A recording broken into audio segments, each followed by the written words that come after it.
Assalamualaikum warahmatullahi wabarakatuh. Alhamdulillahirabbil alamin. Berjumpa lagi dengan saya di sini yang akan membawakan satu sajian khusus untuk bulan Ramadan di tahun ini. Baik, untuk kali ini kita akan mencoba memberikan satu tayangan yang kami harap bisa bermanfaat bagi semuanya. Dan di sini kita akan berbincang dengan salah seorang ustadz, boleh dibilang seperti itu.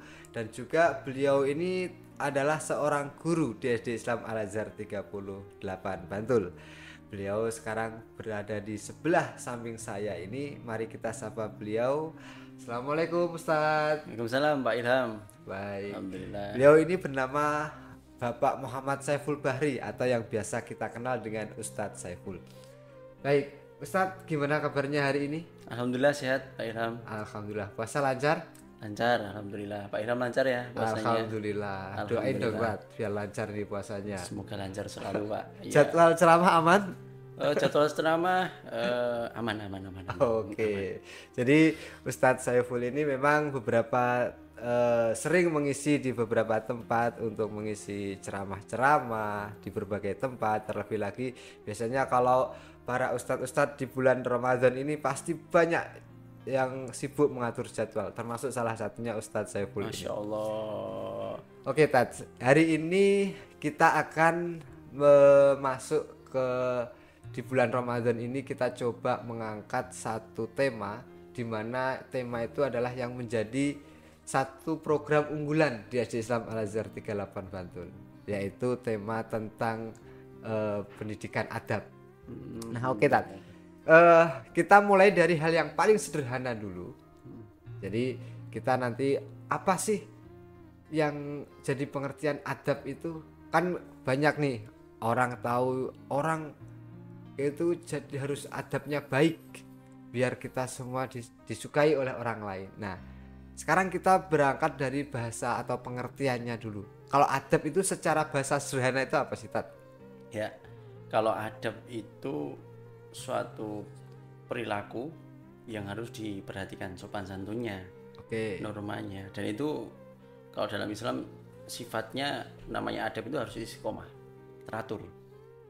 Jangan sampai hari ini beradab, besok nggak beradab. Itu namanya nggak beradab, belum beradab.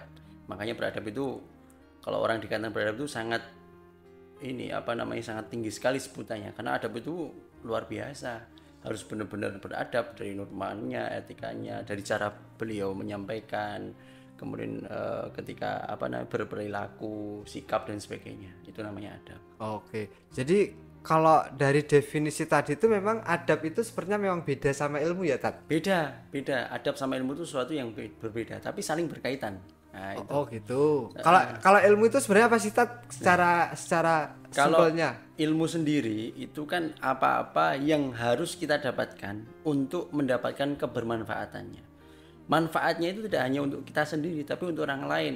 Contoh, saya mengenali balighu walau ayah kan, sampaikan pada suatu ayat. Iya. Ini kan saya tahu tentang ayat ilmu kan.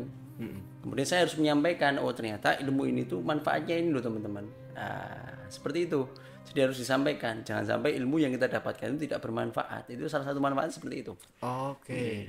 Bisa nggak kalau misalkan nih, ini saya simpulkan sebentar ya, sejenak nih. Jadi ilmu itu sesuatu yang kita dapat. Ya. Tapi kalau adab itu bagaimana caranya kita untuk menyampaikan apa yang sudah kita dapat? Ya, betul sekali Pak Ilham. Kalau saya bisa umpamakan Pak Ilham.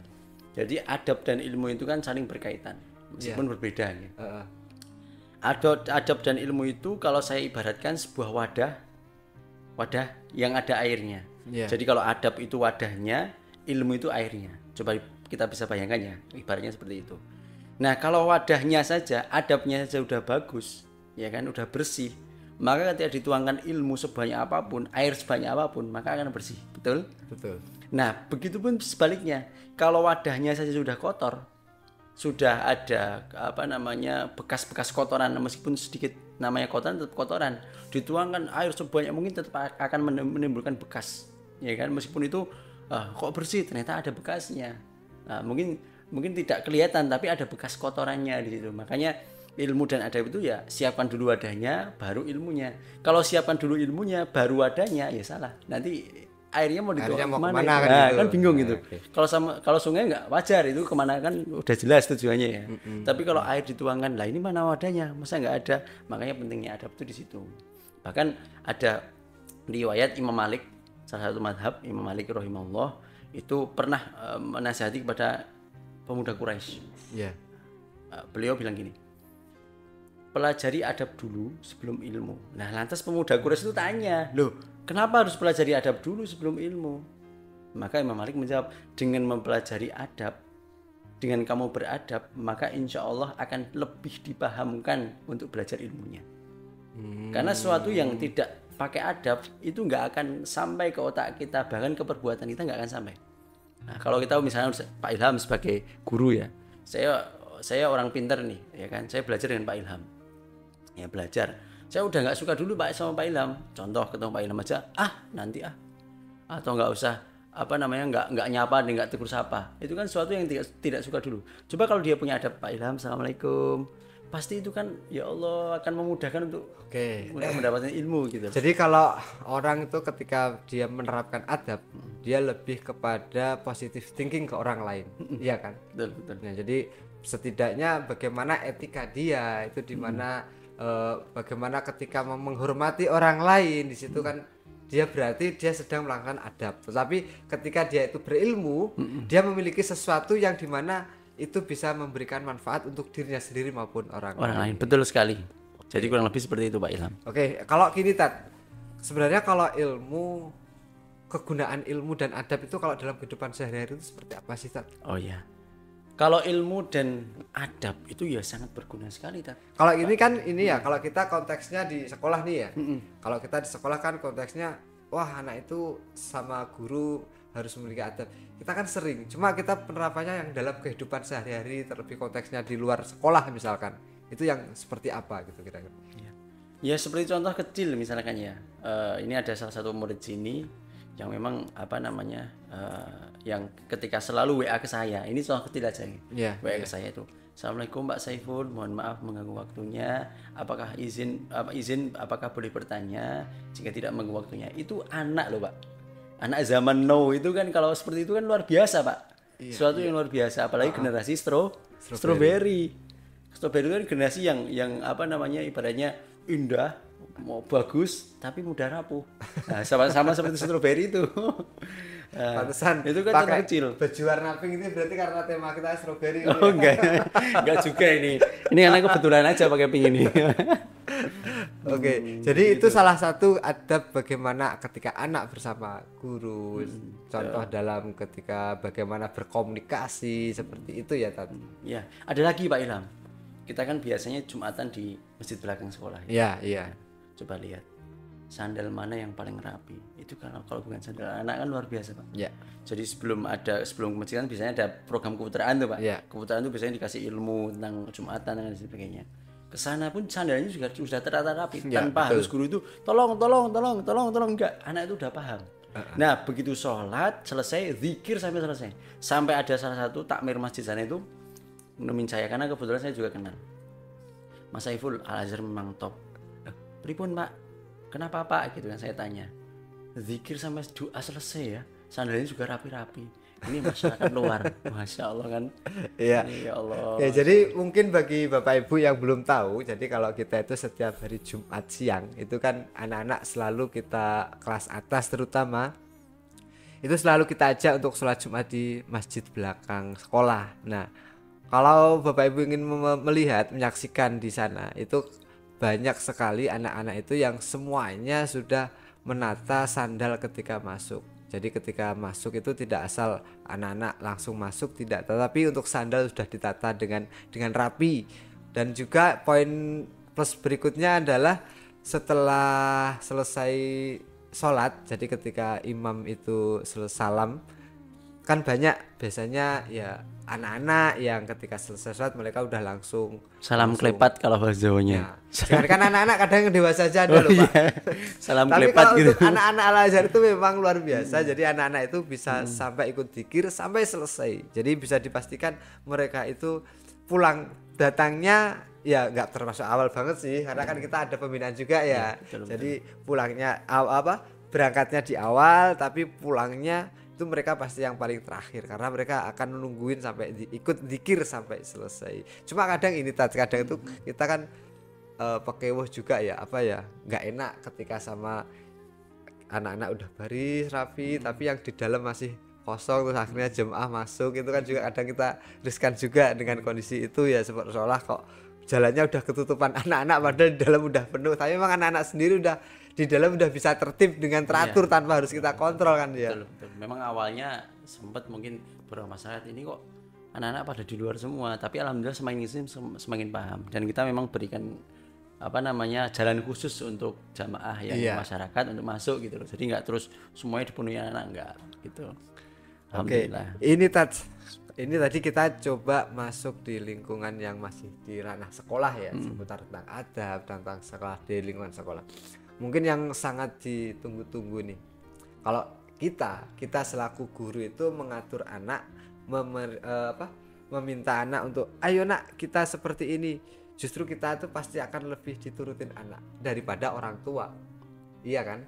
Saya punya anak saya itu justru malah nurut ke gurunya daripada sama saya, padahal anak orang lain lebih nurut ke saya daripada ke orang tuanya. Ya itu memang satu nilai plus ketika menjadi guru. Nah cuma yang menjadi PR sekarang adalah bagaimana ketika kita itu menjadi orang tua, tetapi orang tua itu kita sebagai orang tua bisa mensupport pendidikan adab di lingkungan keluarga untuk anak kita. Jadi penerapannya pembelajaran adab di lingkungan keluarga itu seperti apa, Tat? Oh baik, okay. Jadi kalau di lingkungan keluarga itu memang sangat penting ya, karena di sekolah sendiri kan cuma dari jam 7 sampai jam 2 katakanlah seperti itulah. Cuma berapa jam itu, Tat? Ya sekitar estimasi 7-6 jam. 7-6 kan. Selanjutnya kan di sekolah. Jadi itulah penting.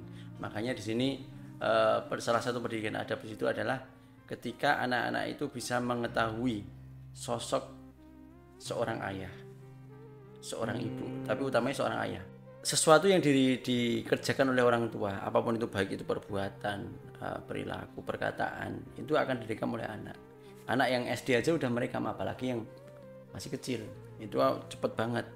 Seperti dalam sebuah pepatah itu kan mengukir belajar ilmu kan seperti mengukir di atas batu. Waktu kecil seperti mungkin di atas batu. Kalau udah besar mengukir di atas air. Nah, gimana itu?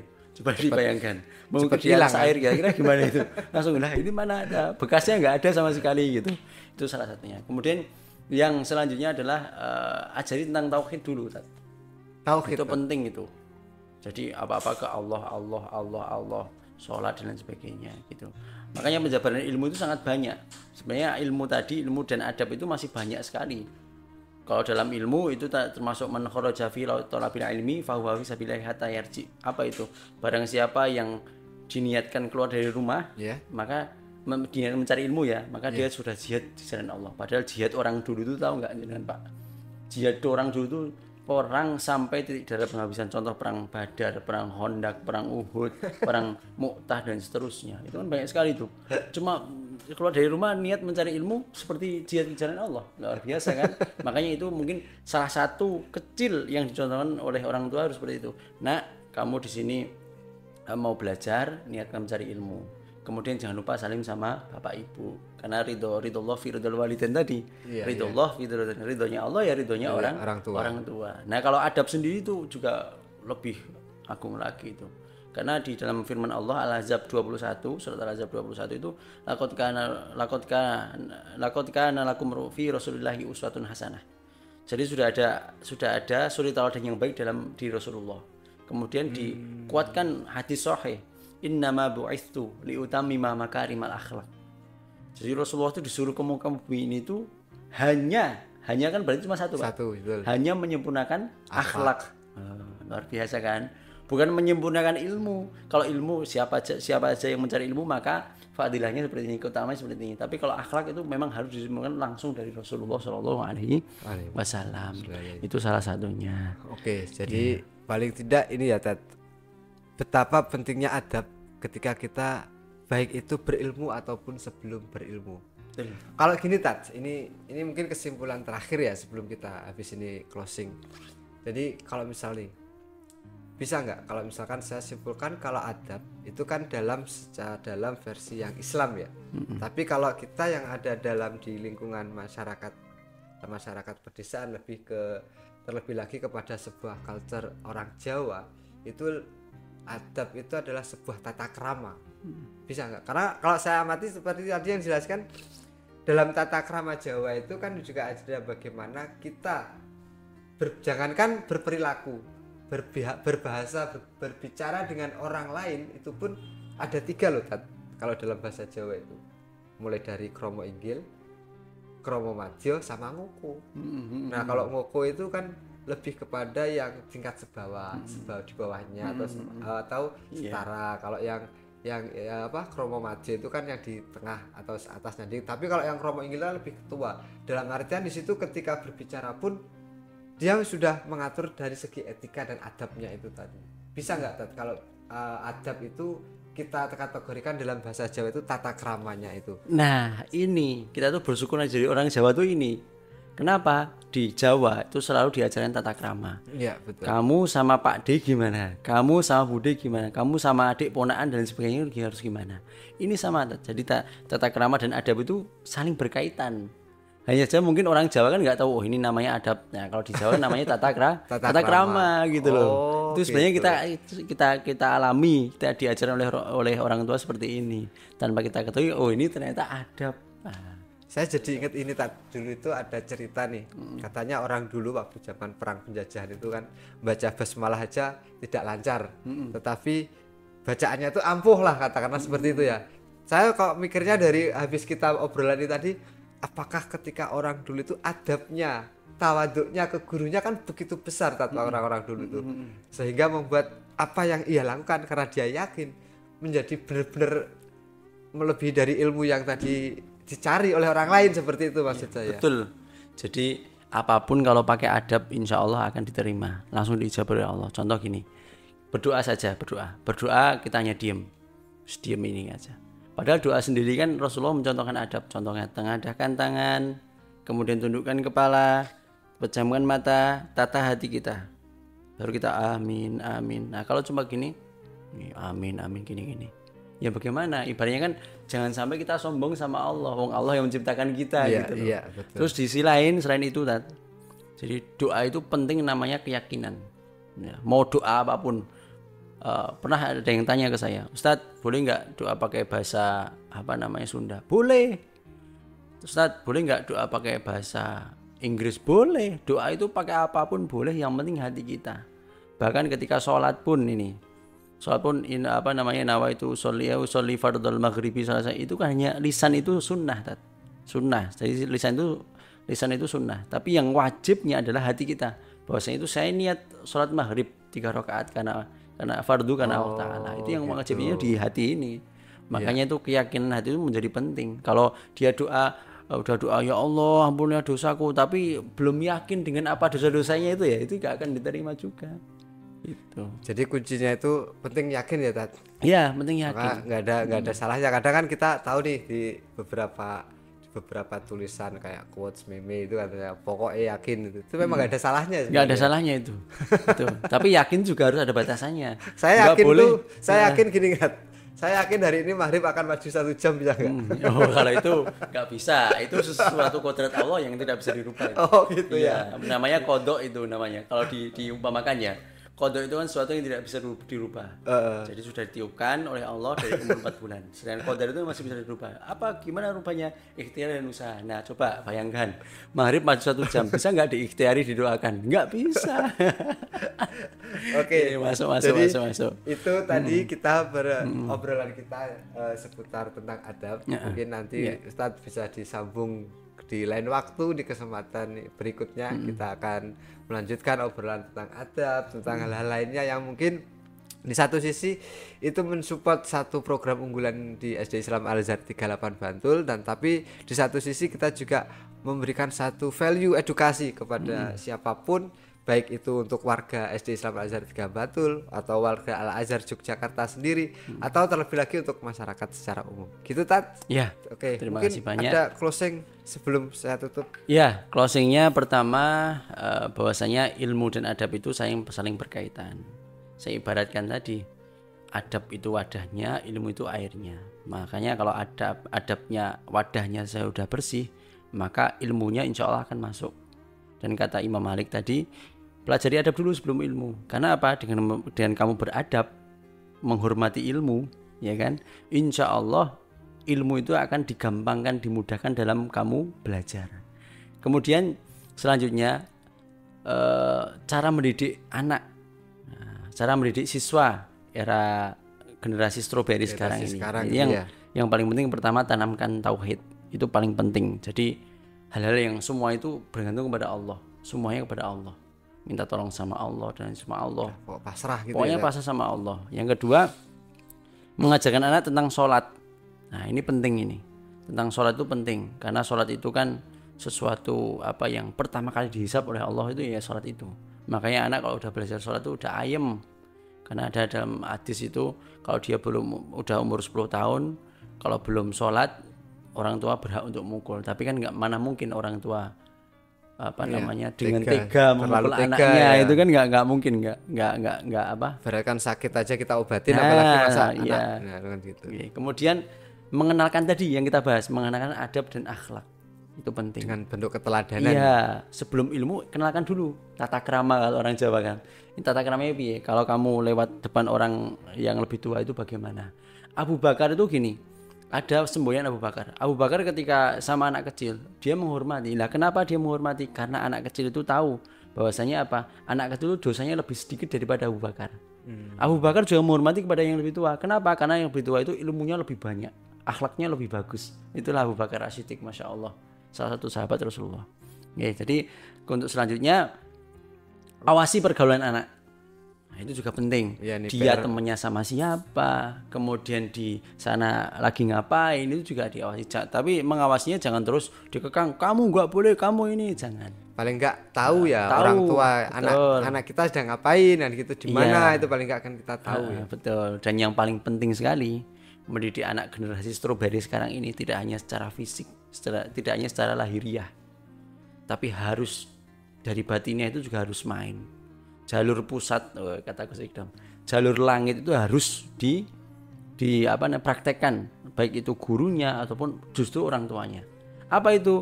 Minimalnya ketika berdoa, Robbi habli minas sholihin, Al-Fatihain, itu anaknya. Al-Fatihah. Saya itu kalau setiap mau masuk kelas itu selalu membaca Al-Fatihah dulu.